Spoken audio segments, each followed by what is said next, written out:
Today, we're going to trace the footsteps of a real-life nightmare, one that haunted thousands of Californians for over a decade and only truly came to an end after more than 40 years of silence. This isn't a work of fiction, this is a true case file about a serial killer who hid behind the mask of a police officer, a man who brought terror into the most peaceful homes. With over 13 murders, 50 rapes, and hundreds of break-ins, he became an unspoken fear that lingered for nearly half a century, until a single drop of DNA spoke out. Today, we invite you to step into the chilling story of the Golden State Killer, the monster in human form and living proof that evil can hide for a long time, but it can't hide forever. In the mid-1970s, while America was still grooving to disco beats and basking in the golden age of cinema, a silent fear was growing night after night in California. At first, he was just a shadow, a quiet presence slipping into suburban homes. A skilled burglar, he often scoped out houses during the day, studying every detail, preparing meticulously.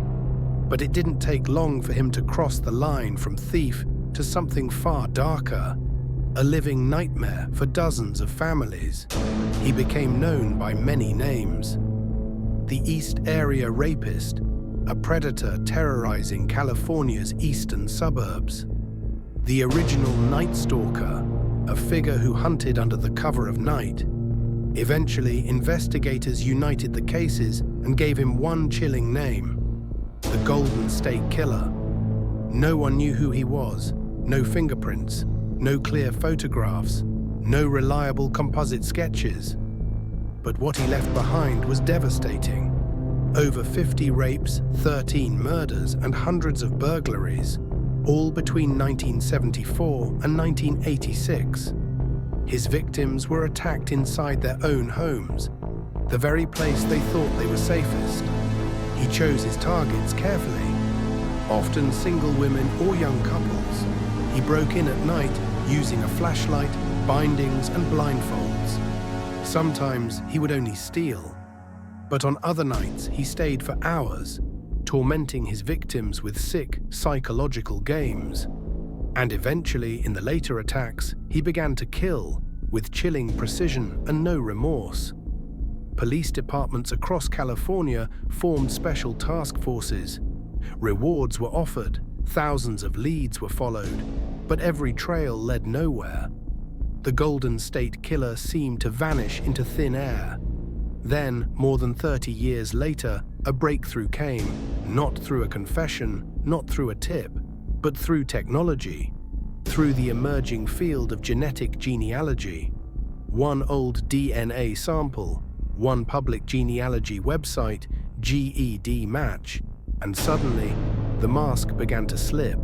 In 2018, when many believed the Golden State Killer case would forever remain a cold case, a glimmer of hope suddenly emerged, not from a crime scene, not from a witness confession, but from a forgotten DNA vial sitting in an evidence locker. Throughout the 2000s, DNA analysis technology had been advancing steadily, but it wasn't until a group of investigators decided to take a different path, forensic genealogy, that the case finally took a dramatic turn. They took a preserved DNA sample from one of the Golden State Killer's crime scenes, a sample that had been carefully stored for decades but had never matched anyone in the FBI's database.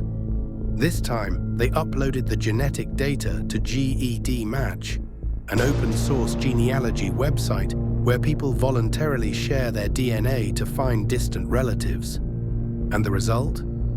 A few distant matches appeared, not the killer himself, but very distant relatives. Genetic experts teamed up with investigators to reverse engineer the family trees of these partial DNA matches. They sifted through over 1,000 names, building an enormous family tree dating back to the 1800s. Bit by bit, they narrowed it down using gender, age, geographic location, and physical characteristics.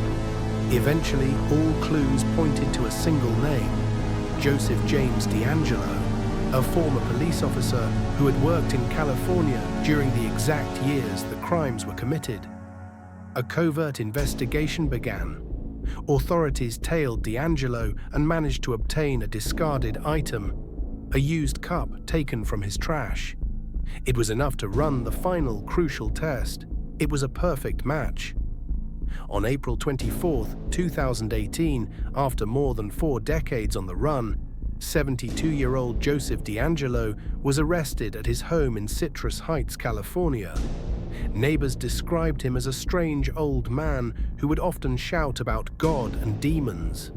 No one could have imagined that behind that quiet suburban door lived the ghost who once terrorized an entire state. When the name Joseph James D'Angelo was finally revealed, America was shaken. No one could believe it. The Golden State Killer, the man who had spread terror for over a decade, had once been a law enforcement officer. D'Angelo served as a police officer in Exeter, California during the 1970s. He was well-trained, skilled with weapons, and had an in-depth understanding of legal procedures and criminal investigations, all of which allowed him to stay one step ahead of the detectives pursuing him. While still on the force, D'Angelo was caught for shoplifting. Shortly after, he was fired from the department, and then he disappeared from official records. A chilling coincidence. Soon after his dismissal, the attacks began and escalated into some of the most brutal crimes in California's history. By day, D'Angelo lived an ordinary life. He was married, had children, and resided in a quiet suburban home. Neighbors described him as grumpy and withdrawn, but no one suspected the monster beneath the mask. By night, he transformed. Wearing a ski mask, dressed in dark clothing, and armed with a flashlight, gun, and bindings, he broke into homes, tied up his victims, blindfolded them, and whispered haunting words during the assaults. Some victims recalled that he would eat food from their kitchen, giggling to himself while committing the crimes. In one attack on a married couple, he tied up the husband and stacked a pile of dishes on his back. Then he warned, "If I hear a single sound, if one plate falls, I'll kill you both." That kind of coldness wasn't random. It was calculated. It was control. It was the game of someone who knew the law and knew exactly how to break it. Even after his arrest, D'Angelo continued to play both sides. During interrogations, he appeared weak, silent, and fragile. But security cameras inside his cell told a different story, showing him talking to himself, his voice shifting, as if multiple personalities were battling inside one man. In 2020, inside a special courtroom in California, Joseph James D'Angelo, the Golden State Killer, was finally brought to justice. He appeared in a wheelchair, head bowed, body frail and emaciated, looking like time itself had worn down the man who once spread fear across the state. But no one forgot, and no one forgave. Over the course of several weeks, more than 80 victims and family members stood before him. The man who had shattered their lives during a time they had tried so hard to leave behind. They spoke in painful detail about the crimes, the nightmares, the lingering fear that haunted them for over 4 decades. One woman, a survivor of a 1977 attack, stood trembling in front of D'Angelo and said, "I will never forget the sound of your footsteps circling my house, the whisper in my ear, and the cold, empty look in your eyes the last time you stared at me. I don't want you to die. I want you to live, and remember every scream of every victim you left broken." Another speaker, the daughter of a couple murdered in 1980, broke down in tears. "You stole my parents. You stole my childhood. And you stole who I was supposed to become. I grew up with a hole in my life that can never be filled." D'Angelo remained silent, his head hung low. But when the plea deal was read aloud, he unexpectedly nodded and said, "Yes." Then he whispered a single word. "Sorry." A cold, hollow apology, one that could never come close to repairing what he had done. But it was a rare, direct acknowledgement from a serial killer who had remained in the shadows for decades. D'Angelo was sentenced to life in prison without the possibility of parole, 13 counts of first-degree murder, and accountability for 161 acts of rape, burglary, and assault. He would die behind bars. No freedom, no redemption, no second chance. The courtroom fell silent as the sentence was delivered. But in the eyes of the victims, there was a flicker of release. Not because justice had healed everything, but because, at last, the monster in the dark had a name, a face, and had been brought down. Joseph James D'Angelo was convicted, imprisoned, and cemented into American history as one of the most brutal serial killers of the 20th century. But even after the sentence was handed down, the victims had spoken, and society exhaled in partial relief. One question still lingered in the air. Why?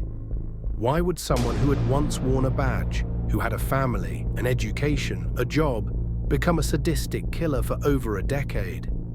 Psychologists, criminologists, journalists, and the public all dove deep into D'Angelo's past. He didn't grow up in a notably dysfunctional household, though reports suggest his mother may have suffered abuse at the hands of a stepfather. He served in the military, studied criminal justice in college, became a police officer. He wasn't a drifter, he wasn't homeless, he wasn't a drug addict. He had no criminal record prior to being caught. Yet those who lived near him described D'Angelo as volatile. He was quick to anger, often muttered to himself, and was known to shout at night, as if arguing with someone inside his own head. Some experts believe he may have suffered from antisocial personality disorder, marked by a lack of remorse, high manipulative tendencies, and a disturbing desire for control. But no formal diagnosis was ever made before his arrest. What is clear is that he was methodical. He stalked his victims for days, sometimes weeks. He broke in without a trace. He left families gripped by fear for years. In some cases, long after the attacks, he would call his victims just to whisper, "I'm still watching you." No money was taken, no revenge, no clear motive. Just a hunger for violence, a craving for domination, and a warped psyche that grew in silence over decades. And that's what made D'Angelo so terrifying. Not a tragic, broken past, but his ability to hide in plain sight. He didn't stand out. He didn't rant on street corners. He looked like any other average aging man, quiet, unremarkable, and no one ever imagined that he was the monster behind one of the longest nightmares in American criminal history. When Joseph D'Angelo was sentenced and the prison door shut behind him for good, many believed it marked the end of one of the darkest nightmares in American history. But for the hundreds of victims and their families, the pain didn't end with justice. It lingered, a wound that never fully healed. Many of the women who were once attacked in their 20s are now in their 60s and beyond. They've shared how they still wake up in the middle of the night, how they check the windows every evening, how they've never been able to live alone again, not since that night. At a private memorial, one woman tearfully said, "He only broke into my home for one night, but I've lived in that night for 44 years. The name Golden State Killer isn't just a symbol of horror, it became a symbol of helplessness. For decades, hundreds of detectives, profilers, and police officers tried and failed. They knew he existed, they had sketches, they had DNA. But still, they couldn't reach him, and that left behind a chilling legacy. The idea that evil can live among us, next door, down the street, without anyone knowing. D'Angelo's arrest also ushered in a new era in criminal investigation. The use of genetic genealogy, tracing DNA through family history databases, became more widespread. Cold cases once thought unsolvable were reopened. Killers who had remained nameless for decades were finally unmasked. But it also sparked a wave of debate. Should the DNA people submit for personal reasons, to trace ancestry or connect with relatives, be used in criminal investigations? Where do we draw the line between privacy and justice? The Golden State Killer was caught, but he left behind a powerful lesson. No crime remains perfect forever. And no matter how long evil hides in the dark, the light of truth will always find a way, even if it comes late. Some killers fade with time, but others, like the Golden State Killer, become symbols of fear, of the fragility of lives we once believed were safe, and of the very real darkness that exists within the heart of America.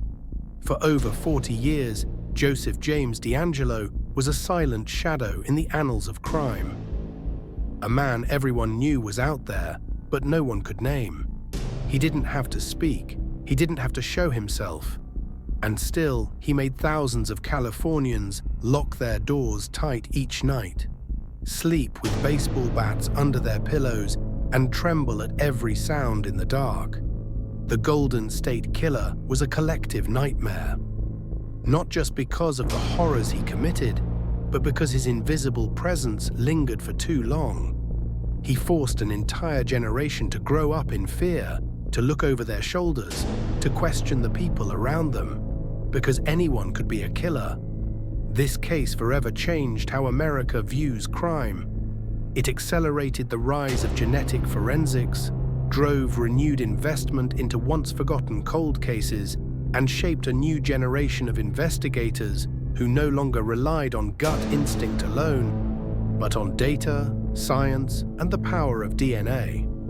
And even though justice finally arrived, late, the psychological scars remain. Some survivors never married, some never had children. Others live in quiet isolation, carrying invisible traumas no one else can understand. But in the end, it is they, the survivors, not the killer, who are the true heart of this story.